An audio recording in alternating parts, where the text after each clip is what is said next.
Hoje, com o tema: o maior presente que já nos foi dado. A Bíblia diz: todo bom presente, e todo presente perfeito, vem do alto, descendo do Pai das luzes. Tiago 1:17. Sobre esse presente de Deus, Ellen White nos diz: há temas importantes e elevados, sobre os quais devemos demorar. O tema da encarnação de Cristo deve receber mais do nosso pensamento. Devemos demorar nesse extraordinário tema, a encarnação de Cristo, pois contemplando esse amor, somos transformados. Por isso, nosso estudo de hoje é simplesmente sobre o amor. Como dois seres concordaram em mostrar o maior amor já conhecido. O amor de Deus, e o maior presente que já nos foi dado. Mas como demonstramos amor? Ou qual é a imagem do amor? Hoje vamos tentar abrir uma pequena janela, para vermos esse grande amor. Olhando para um bebê, e uma mãe segurando seu filho, vemos uma representação do amor. Pois a Bíblia diz que Deus é amor. Mas queremos entender esse amor, mais plenamente. Deus nos deu casamento, e filhos, para que possamos entender algo, de seu grande e profundo amor por nós. O amor deve ser expresso. Por isso o amor deve ter alguém para amar. Deus quis tanto nos mostrar como é o seu grande amor. E Ele quer que entendamos. Então a nossa história nos leva para o início. A Bíblia nos diz: no princípio era a palavra, e a palavra estava com Deus. João 1:verso 1. João está nos dizendo que Jesus estava com Deus Pai, no princípio da criação. E eles viviam em uma comunhão de perfeito amor. O amor do Pai com o seu Filho é um amor para sempre. Chegou o momento em que o Pai e o Filho escolhem compartilhar seu amor, criando os seres. Eles criaram os anjos primeiro. Todos viviam em perfeita harmonia. A felicidade permanece enquanto os seres criados foram obedientes à vontade do Deus que os criara.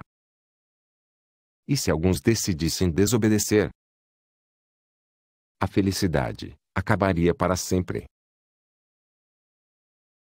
Mas o Pai e Jesus Cristo tinham feito um pacto, que eles fariam um grande sacrifício de si mesmos, se o pecado entrasse em sua criação. A aliança eterna entre o Pai e o Filho. Se os seres criados quebrassem a lei de Deus, somente a vida de um deles poderiam pagar sua penalidade. Apenas um maior que a lei poderia pagar por sua transgressão. Qual era esse grande sacrifício que eles fariam, se o pecado ocorresse? Agora, imagine a dor da separação do pai e do filho. Imagine o quanto dolorido e difícil seria a dor quando um deles desistisse de seu parceiro, seu companheiro, seu pai e seu filho, que sempre esteve unidos, e transformar em outra criação. E que eles não seriam mais os mesmos. Para fazer o sacrifício, Jesus teve que deixar o céu e se fazer um homem. Jesus desceu à terra para ser um ser humano. Podemos entender que Jesus mudou de Filho de Deus Todo-Poderoso no céu para se tornar um bebê indefeso. Agora Jesus terá uma natureza humana para sempre e nunca mais. Ele será como era antes de vir à terra. Ele estava na forma de Deus, mas nunca mais ele terá essa forma de novo. O Pai e Jesus desistiram de algo que compartilhavam para sempre. A humanidade de Cristo é a garantia para nós de que o pacto que o Pai e o Filho fizeram nunca mudará. Ao olharmos para o trono e vermos Jesus em sua humanidade, saberemos que Deus o Pai ficou feliz e satisfeito com o sacrifício do seu Filho amado. E eles nunca vão mudar de ideia, pois foi um sacrifício infinito. Ao desistir de Jesus, o Pai o deu a nós, para sempre. Porque um filho se nos deu. Isaías 9:6. O Pai nos deu o maior presente já dado. Este amor foi mostrado por duas pessoas, fazendo um grande sacrifício, revelando o seu perfeito amor. Desde a eternidade, havia uma unidade completa entre o Pai e o Filho. Eles eram dois, mas muito perto de serem idênticos, dois na individualidade, mas um em espírito, coração e caráter. O instrutor da juventude, 16 de dezembro de 1897. Por causa do sacrifício eterno, o Pai e Jesus não são mais da mesma natureza, pois Jesus agora tem uma natureza humana. Os atributos da natureza da divindade são onipotência, onisciência e onipresença. A Bíblia chama a natureza de Jesus, antes de se tornar um humano, de a forma de Deus. Filipenses 2:6. Esses poderes divinos, Cristo despojou de si mesmo, quando ele veio à Terra, como um ser humano. Este foi o seu sacrifício infinito, em sua encarnação. Uma maneira que podemos dizer que Jesus desistiu desses poderes foi quando ele esteve aqui na Terra, que por levar a humanidade, ele não poderia ser onipresente enquanto estava aqui somente em sua forma humana, sem a glorificação. Impedido com a humanidade, Cristo não poderia estar em todos os lugares pessoalmente. Manuscript Releases, volume 14, página 23. Sim, Cristo fez um sacrifício infinito para nossa salvação. Isto foi chamado de pacto eterno, que ele e o Pai fizeram. Na sua aliança de sacrifício, ficou claro que, apenas pela entrega de uma vida maior que a lei, o homem poderia ser resgatado da transgressão da lei. Na Bíblia, a lei é chamada de conserto. Isso significa que um deles teve que desistir de sua vida, pelo plano de salvação. Mas, é possível um pai ou um filho morrer? Ellen White diz: quando Cristo foi crucificado, foi a sua natureza humana que morreu. A divindade não afundou e morreu. Isso teria sido impossível. Comentário Bíblico Adventista, volume 7, página 446. Como sabemos, Cristo não era um ser humano quando entrou em aliança com o Pai, nos tempos da eternidade passada. O testador estava na forma de Deus. A morte do testador da aliança eterna. Uma morte da qual não há esperança de ressurreição. Se alguém morrer e deixar um testamento, ninguém recebe nada, até provar-se que a pessoa que escreveu o testamento está morta. O testamento só começa a ter efeito depois da morte da pessoa que o escreveu. Hebreus 9, versos 16 e 17. Isto nos mostra claramente que o testador deve morrer uma morte, da qual ele não pode ser ressuscitado. Porque se ele ainda vive, seu testamento não está em vigor. Jesus, o testador da aliança, não era humano quando fez o testamento ou pacto. Ellen White diz: o pacto de misericórdia foi feito antes da fundação do mundo. Ele existe desde toda a eternidade, e é chamada de aliança eterna. Sinais dos Tempos, 12 de junho de 1901. Cristo não estava sozinho em fazer este grande sacrifício. Foi o cumprimento da aliança feita entre o Pai e o Filho, antes da fundação do mundo. Com as mãos dadas, entraram na promessa solene de que Cristo se tornaria o substituto e a garantia para a raça humana, se fossem vencidos pelo sofisma de Satanás. Comentário Bíblico volume 5, página 1149. Como poderia o testador, um ser divino, morrer eternamente? Na época em que Jesus deu as mãos e fez um pacto com o Pai, Jesus existia na forma de Deus. Filipenses 2, 6. Ele não era humano quando ele fez este testamento. Mas Paulo diz, em Filipenses 2, 6, que quando Jesus veio à Terra, como um bebê formado no ventre de Maria, ele aniquilou-se a si mesmo. Mas Cristo, sendo em forma de Deus, não teve por usurpação ser igual a Deus, mas aniquilou-se a si mesmo, tomando a forma de servo, fazendo-se semelhante aos homens. Filipenses 2, versos 6 e 7. Quando Jesus se tornou um homem, ele aniquilou-se, anulou-se, esvaziou-se. Mas do que? Ele se esvaziou. Quando Jesus foi despertado para enfrentar a tempestade, não era na posse da força onipotente que ele descansava. Não era como o Senhor da terra, do mar e do céu, que repousava em sossego. Esse poder, depusera-o, ele.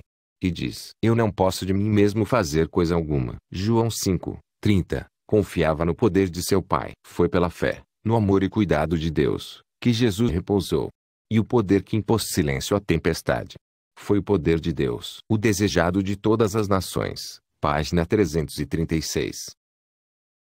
Jesus não poderia ser nosso exemplo, se ele viesse à Terra com seus poderes onipotentes como Deus. Jesus tinha posse dos poderes onipotentes, mas ele esvaziou-se, na encarnação. Esse poder ele havia desistido. Ele concordou em deixar sua onipotência. Ao se tornar um homem, Jesus fez um sacrifício eterno. Ele também deixou sua onisciência. Se Jesus tivesse sua onisciência, ele não poderia exercer fé, e novamente, não poderia ser um exemplo verdadeiro para nós. Por fim, Jesus deixou sua onipresença. Quando Jesus se tornou um humano, em sua encarnação, sua existência na forma de Deus, deixou de existir para sempre. Isso cumpriu o limite do sacrifício, a morte eterna. Ellen White nos diz: ao tomar a nossa natureza, o Salvador ligou-se à humanidade por um laço, que jamais se partirá. Ele nos estará ligado por toda a eternidade. Deus amou o mundo de tal maneira, que deu o seu Filho unigênito. Não o deu, somente para levar os nossos pecados, e morrer em sacrifício por nós. Deu, a raça caída, para nos assegurar seu imutável conselho de paz. Deus deu seu Filho unigênito, a fim de que se tornasse membro da família humana, retendo para sempre sua natureza humana. Esse é o penhor de que Deus cumprirá sua palavra. Um menino nos nasceu, um filho se nos deu, e o principado está sobre os seus ombros. Deus adotou a natureza humana, na pessoa de seu Filho, levando a mesma, ao mais alto céu. O desejado de todas as nações, página 25. Qual o poder que ele depôs, ou se despojou de si mesmo?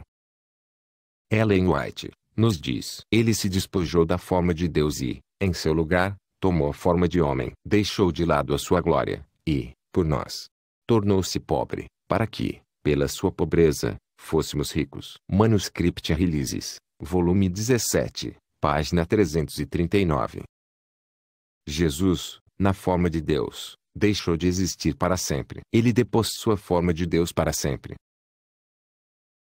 A pena pela transgressão da lei de Deus foi a morte eterna, uma morte que durará para sempre, da qual não haverá esperança de ressurreição. Isto é o que iríamos receber, e que Jesus teve que pagar. A desistência de Cristo, da forma de Deus, satisfaz a exigência da morte eterna. No entanto, isso não abrangia totalmente todo o seu sofrimento por nossa causa. Na sua encarnação, ele alcançou o limite prescrito como um sacrifício, mas não como um redentor. Manuscript Releases, volume 12, página 409. Na encarnação, Cristo atingiu o limite prescrito como sacrifício. Isso significa que ele havia cumprido esse requisito da morte eterna, uma morte da qual não há esperança de ressurreição. Na encarnação, o seu ser, na forma de Deus, antes de vir à Terra como homem, o pré-encarnado Cristo, nunca voltará a ser como era antes. Ele sempre levará a humanidade. Mas naquele momento em que ele nasceu como um bebê, não havia completado seu trabalho como redentor. Ainda tinha um caminho a percorrer. Ainda tinha que suportar as dores dos transgressores da lei. Ele ainda tinha que suportar o castigo, quando todos os pecados do mundo fossem depositados sobre ele. Ainda tinha que suportar a humilhação da morte cruel na cruz, em sua natureza humana, e experimentar sua vida sendo esmagada.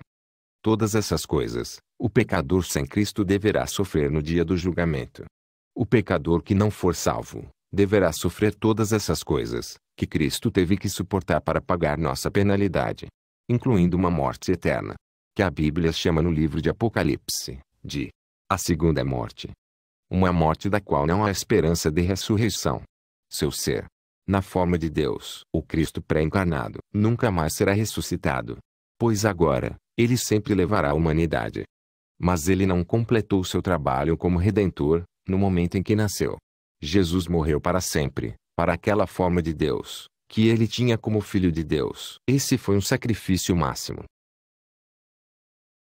Pensemos por um momento sobre a aliança. Na Bíblia, este contrato também é chamado Aliança Eterna, e é, na verdade, a promessa dada a Abraão e toda a humanidade. Sim, no concerto eterno, o céu prometeu enviar-nos Jesus, o desejado de todas as nações. Mesmo que fosse a um custo infinito, por um processo doloroso. Cristo não veio para ser servido, mas para servir, e dar a sua vida em resgate por muitos. Seu próprio poder divino e divindade foram dados por mim, sim. Carta 52, 21 de abril de 1896. Jesus desistiu de sua vida divina, com todos os seus poderes divinos, onipotência, onisciência, onipresença, para nos salvar, para que possamos receber a sua vida eterna. Para onde foram todos os poderes divinos de Cristo, quando ele se tornou um homem? Vamos olhar para o pacto, e ver o que Deus nos prometeu. Para que a bênção de Abraão chegasse aos gentios, por Jesus Cristo, e para que pela fé, nós recebamos a promessa do Espírito. Gálatas 3, verso 14. Sim, no pacto não só foi prometido Jesus, como nosso Salvador, mas a Escritura também diz, que nos foi prometido também, o Espírito Santo. O Espírito Santo é a promessa do pacto. Eis que eu envio a promessa de meu Pai sobre vós, mas permaneçam na cidade de Jerusalém, até que sejais dotados de poder do alto. Lucas 24, verso 49. Sereis batizados com o Espírito. Atos 1, versos 4 e 5. Mas espere a promessa do Pai. A aliança eterna. Não era para nos enviar somente Jesus. Ao falar em enviar o Espírito Santo, Cristo disse a seus discípulos: Eu virei para vocês. Como isso pode ser? Impedido pela humanidade, Cristo não poderia estar em todos os lugares pessoalmente, então foi para a vantagem deles, os discípulos, que ele deveria deixá-los ir para o Pai, e enviar o Espírito Santo para ser o seu sucessor na terra. O Espírito Santo é ele mesmo, Cristo, despojado da personalidade da humanidade, e independente dela. Ele se representaria como estando presente em todos os lugares, pelo seu Espírito, como onipresente. Manuscript Releases volume 14, páginas 23 e 24. Os poderes que Cristo esvaziou, nos são enviados como o Espírito Santo. E ele é a presença pessoal de Jesus. O Espírito Santo, a presença de Jesus, como uma terceira pessoa da divindade. O Espírito Santo, o cumprimento da promessa da aliança feita para nós, a alma da sua vida. A promessa do Espírito. Cristo declarou que, após sua ascensão, ele enviaria a sua igreja, como seu mais importante dom, o Consolador, o qual ocuparia seu lugar. Esse Consolador é o Espírito Santo, a alma de sua vida, a eficácia de sua igreja, a luz e a vida do mundo. Com seu Espírito, Cristo envia uma influência reconciliadora e um poder para tirar o pecado. Review and Herald, 19 de maio de 1904. Jesus e o Pai fizeram um grande sacrifício, para que pudéssemos ser salvos, um sacrifício infinito. É por isso que a lei de Deus é realmente uma transcrição do seu caráter, e é chamada de lei do amor. Ver-se-á que a glória que resplandece na face de Jesus Cristo é a glória do abnegado amor. A luz do Calvário se patenteará, que a lei do amor que renuncia é a lei da vida para a terra e o céu. O desejado de todas as nações, página 20. Foi por amor, e através do amor auto-sacrificial, que nós temos salvação, através do presente indescritível de Deus.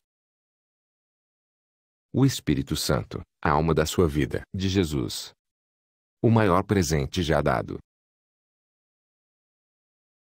Todo bom presente e todo presente perfeito, vem de cima. Tiago 1, verso 17. Na parte 2, iremos examinar quem morreu no Calvário. Você não pode deixar de ver. Grupo Adventista de Cotia, levando a verdade até você.